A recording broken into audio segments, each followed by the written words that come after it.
Okay, so we're looking for an assumption necessary to the argument's conclusion.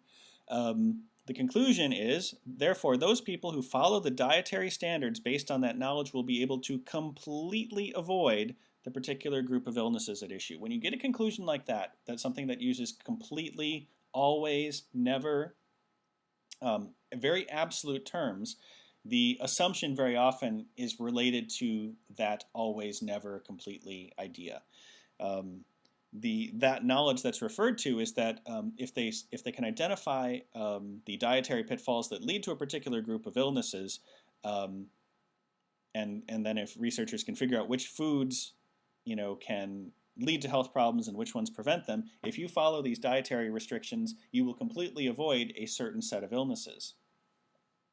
And the conclusion in questions like this is usually that this group of illnesses only has dietary stuff as a cause. That if you're making a statement like you can completely avoid it, the thing that the knowledge of which allows you to avoid it must be the only thing.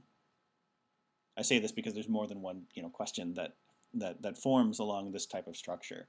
Okay, so we need something that's an assumption that leads to the conclusion that we can completely avoid a certain group of illnesses.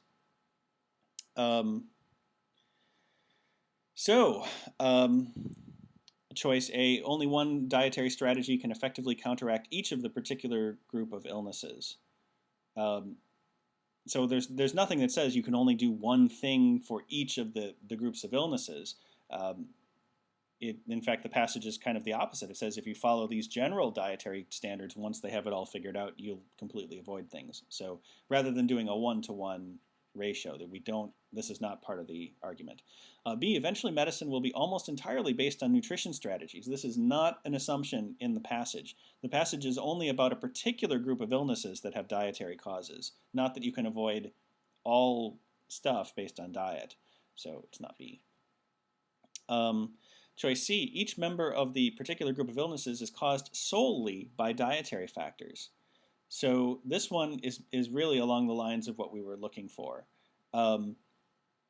If it's not true that each of these of this particular group of illnesses is caused solely by dietary factors, that is to say, if each of these illnesses has some other causes other than dietary factors, then following these dietary standards won't be enough to prevent them. But the passage actually does say you will be able to completely avoid them. Therefore, those illnesses are caused solely by dietary factors. This is the assumption in the argument. Answer choice C.